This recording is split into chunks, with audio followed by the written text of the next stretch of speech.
Taste the Daily. Salem மாவட்டம் கிச்சிபாளையம் அருகே ஊதுபத்தி தயாரிப்பு நிறுவனத்தில் ஏற்பட்ட திடீர் விபத்தில் பல லட்சம் ரூபாய் மதிப்பிலான ஊதுபத்திகள் தீயில் எரிந்து சேதமடைந்தது. எருமைபாளையம் பகுதியில் செயல்பட்டு வரும் தனியார் ஊதுபத்தி தயாரிப்பு நிறுவனத்தில் திடீரென தீ விபத்து ஏற்பட்டது. இதையடுத்து ஊழியர்கள் அனைவரும் அலறி அடித்துக்கொண்டு வெளியே சென்ற நிலையில் தீ மளமளவென கரும்புகையுடன் பற்றி எரிந்ததில் பல லட்சம் ரூபாய் மதிப்பிலான ஊதுபத்திகள் மற்றும் எந்திரங்கள் எரிந்து சேதமாகியது. விடியாத அரசு இழப்பீடு வழங்க வேண்டும் என பொதுமக்கள் வலியுறுத்தினர். கிறிஸ்துமஸ் மற்றும் பள்ளி அரையாண்டு விடுமுறையை ஒட்டி தூத்துக்குடி மாவட்டம் திருச்செந்தூர் முருகன் கோயிலில் ஏராளமான பக்தர்கள் குவிந்து சுவாமி தரிசனம் செய்தனர். மார்கழி மாதம் வளர்பிறை சஷ்டி என்பதால் அதிகாலையில் கோயில் நடை திறக்கப்பட்டு பல்வேறு சிறப்பு பூஜைகளும் மற்ற கால பூஜைகளும் நடைபெற்றது. அப்போது பக்தர்கள் கோயில் கடற்கரை மற்றும் நாழி கிணற்றில் புனித நீராடி சுவாமி தரிசனம் செய்தனர். இதனிடையே கோயிலில் பக்தர்களுக்கு தேவையான குடிநீர், கழிப்பறை மற்றும் கொட்டகை வசதி உள்ளிட்டவை இல்லை என விடியாத அரசின் மாவட்ட நிர்வாகத்தின் மீது குற்றம் சாட்டினர். சென்னையில் இரவு நேரத்தில் அதிவேகமாக இருசக்கர வாகனங்களை ஓட்டி பைக் ரேஸில் ஈடுபட்ட 15 பேர் மீது வழக்கு பதிவு செய்யப்பட்டுள்ளது. கே நகர் காமராஜர் சிலையில் இருந்து அண்ணா சாலை பகுதிகளில் இளைஞர்கள் சிலர் பைக் ரேஸில் ஈடுபட்டு பொதுமக்களுக்கு இடையூறு ஏற்படுத்தினர். இதையடுத்து பைக் ரேஸில் ஈடுபட்ட 15 பேர் மீது வழக்கு பதிவு செய்யப்பட்ட நிலையில் 15 இருசக்கர வாகனங்களும் சிக்கியது.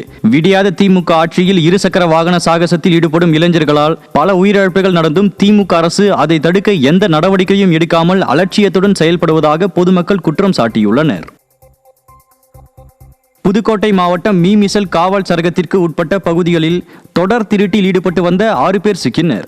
கடந்த ஒரு மாதமாக வழிப்பறி, திருட்டு, டாஸ்மாக் ஊழியர் மீது கொலைவெறி தாக்குதல், கோயில் உண்டியல் உடைப்பு, வீடுகள் மற்றும் இருசக்கர வாகன திருட்டுகள் தொடர்ந்து அரங்கேறியது.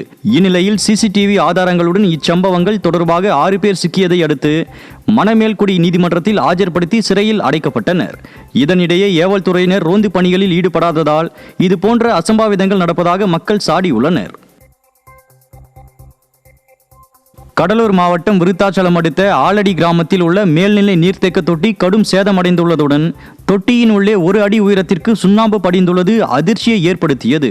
இதனால் இந்த குடிநீரை பயன்படுத்தும் பொதுமக்களுக்கு உடல் உபாதைகள் ஏற்படுவதாகவும் இது குறித்து புகார் அளித்தும் ஸ்டாலின் அரசின் ஊராட்சி நிர்வாகம் மற்றும் ஊராட்சி ஒன்றிய அதிகாரிகள் கண்டு கொள்ளவில்லை என்றும் பொதுமக்கள் குற்றம் சாட்டினர். கோவை சரவணம்பட்டி பகுதியில் அத்திக்கடவு குடிநீர் திட்ட குழாய் உடைந்து சாலையில் தண்ணீர் பெருக்கெடுத்து ஓடிய அவலம் அனைவரையும் அதிர்ச்சிக்குள்ளாக்கியது. சத்தி ரோடு பகுதியில் தண்ணீர் வெள்ள பெருக்கெடுத்து ஓடியதால் குடிநீர் விநியோகமும் பாதிக்கப்பட்டது. விடியாத ஸ்டாலின் மாடல் அரசின் குடிநீர் வாரியம் பொறுப்பற்ற முறையில் செயல்படுவதே இதற்கு காரணம் என பலரும் குற்றம் சாட்டுகின்றனர். திருவள்ளூர் மாவட்டம் திருத்தணி சுப்பிரமணிய சுவாமி திருக்கோயிலில் விடுமுறையொட்டி சுவாமி தரிசனம் செய்ய பக்தர்கள் குவிந்தனர். இதனால் கோயிலில் சுமார் 2 மணி நேரத்துக்கும் மேலாக வரிசையில் காத்திருந்து பக்தர்கள் சுவாமி தரிசனம் செய்தனர். மேலும் மலைக்கோவில் முதல் அடிவாரம் வரை போக்குவரத்து நெரிசல் ஏற்பட்டதால் பக்தர்கள் கடும் அவதியடைந்தனர். கோயிலில் போதிய பார்க்கிங் வசதி மற்றும் பேருந்து வசதிகளை ஏற்படுத்தி தராததால் விடியாத திமுக அரசின் இந்து சமய அறநிலையத்துறை மீது பக்தர்கள் கடும் அதிருப்தி தெரிவித்தனர்.